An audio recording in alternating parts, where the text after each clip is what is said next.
you do for like fitness and so forth other than running to keep your body fit for these 100 milers?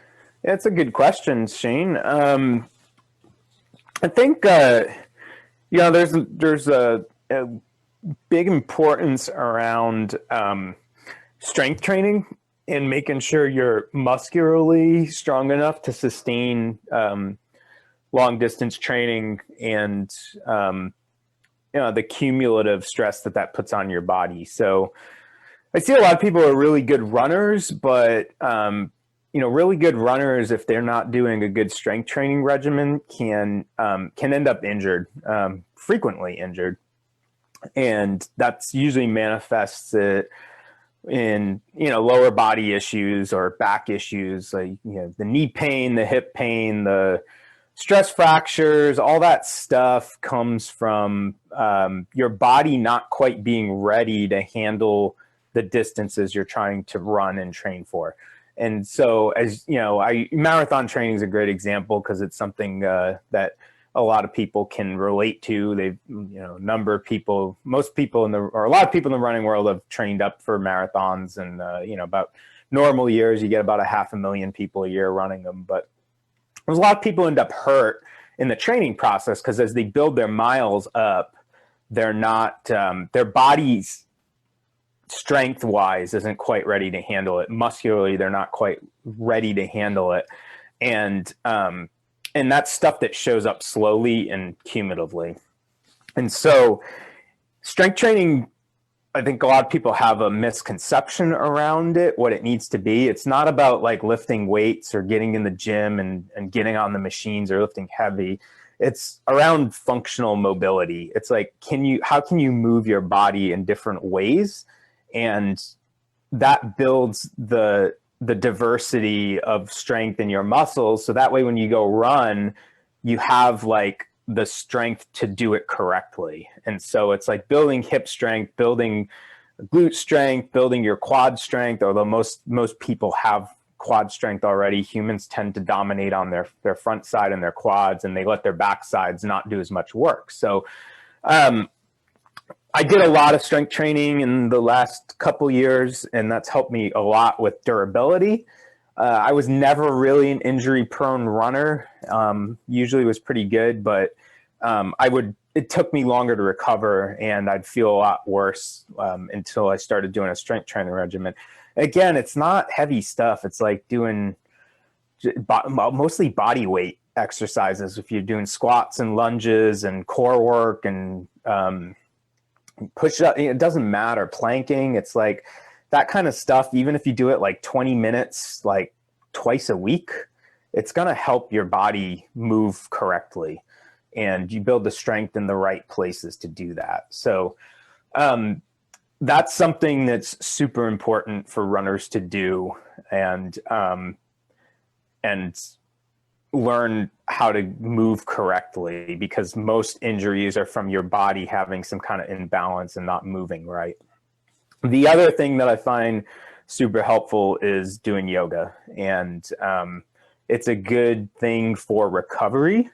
It's also, again, it helps your body move correctly. Yoga is all about alignment and getting your body aligned in the correct places. And so whether you're doing a vinyasa type practice or you're doing a yin type practice, or I do what's called an original hot, they used to call it Bikram practice, it gets your body in alignment. And when your body's in alignment, it moves right. And so I personally do yoga a couple times a week.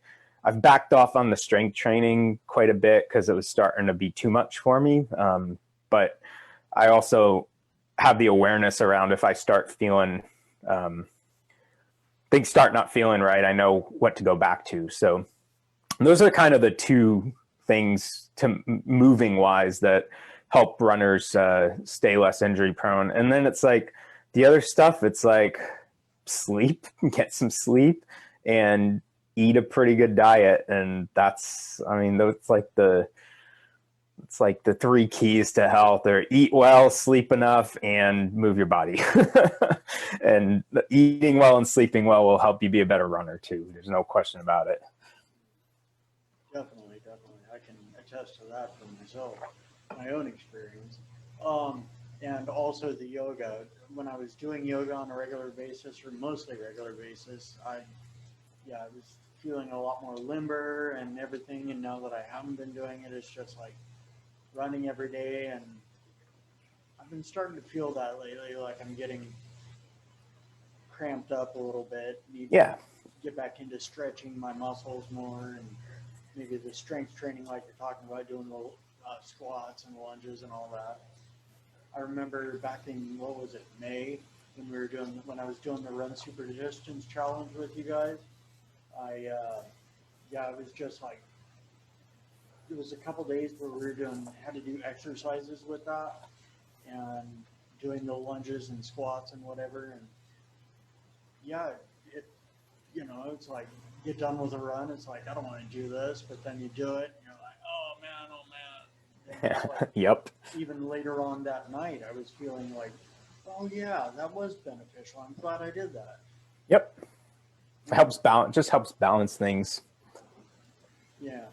Yeah, and with the yoga, I had a yoga instructor explain it really well to me, and it's like, it's a balance. It's learning balance between strength and flexibility, and runners don't want to be super flexible. You need to have spring in your muscles, and tightness actually is a beneficial thing to have as a runner, but not too tight. And it's like getting that balance, because of the more flexible you are, the more efficient your body moves as well. And so when you're really tight, it takes way more energy to move, pick up your leg. If your quads are tight, it takes a lot more energy to overcome that tightness. So if you're flexible, you can run more efficiently. And so for runners, it's finding that balance of flexibility and springiness.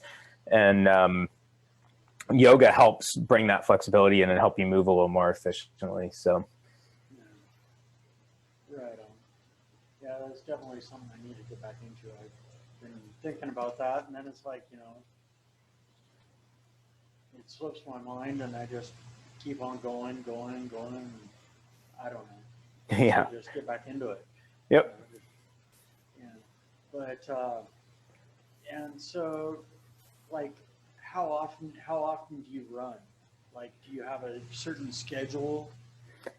Yeah, I mean, it's maybe not a certain schedule, but I tend to run about 5 days a week. I do like a couple off days in there. So most, 3 weekdays, and I usually run both weekend days. And but I don't get too obsessed about, like, oh my gosh, Monday's my off day or Friday's my off day. It's kind of more like, if I feel like I need a day off, I take a day off. And that's worked well for me my entire running career. And it's like, yeah, for me, it's more of a recognition of what's going on in my body. And, weekdays, when I do run on a weekday, it's usually I tend to go about an hour to an hour and a half at most. And weekends, obviously, I'll get into some crazy long stuff. And yeah, it's like when I first started running, I used to have a lot of sometimes guilt around if I skipped a day, and now it's like, I don't care. It's like, if I need a rest day, I take a rest day. And especially, it's like, you just got to be cognizant of what's going on in the body. And yeah, if I don't run lately, I've been trying to walk. I find walking is actually a really good recovery activity. And it can actually just, I used to treat rest days like don't do anything at all. And now I feel a lot better. Like if I take a 2-mile walk or something, it's just stretches everything out and helps my legs recover a little bit. So yeah, no particular schedule.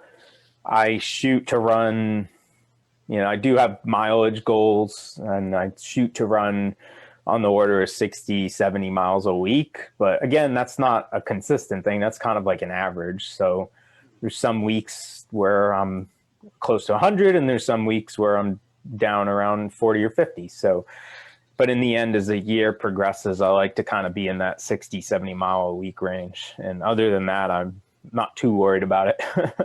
It seems to happen on its own just from my natural activities. So. Right on. Yeah, that sounds it sounds sort of like what I've been doing is you know, it's like I was run every day, and now I'm just like, okay, well my legs are hurting, or you know, like for the past couple of days, my left knee's been giving me problems. It's getting better now, but it was really hurting the other night after I ran really hard, and so I'm like, okay, I better cool off, and so I just been walking for a couple of days, and then yesterday I figured, okay, I'm feeling better, so I ran like I checked it, and it was like I told you 10K plus. I ran like 7.5 miles there at Point Defiance, and Yeah. you know, felt great. My knee's Yep. feeling better. You know, just taking a couple days off from that running hard and taking it easy, stretching the legs by walking. You know, Yep. just gets it all taken care of.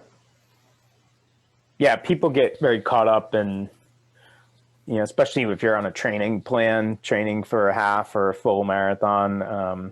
A lot of people can get very caught up in oh my God, my plan says I need to run 25 miles this week. And if they run 22, it's like a failure. It's like, it's not a failure. It's like sometimes, some weeks you're just going to not feel it. And other weeks you'll feel amazing. And it's like, it's a long-term thing. It's all going to work out and average out in the end. But if you're sticking to these prescribed things and not listening to your body, and you're pushing yourself too hard, you're going to end up injured. And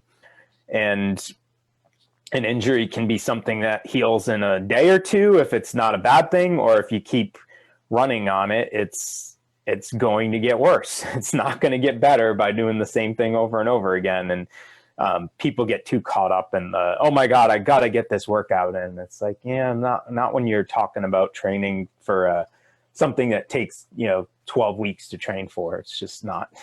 Skipping a day to rest isn't going to ruin your marathon. It's like running too hard for 2 weeks on an injury will. Yeah, yeah, and that's one thing I've heard. And well, I'll get to that in a sec. But one thing I've heard, and the reason that my knee was hurting the other day, so I walked for a couple days. It's like, instead of running, it's like live to run another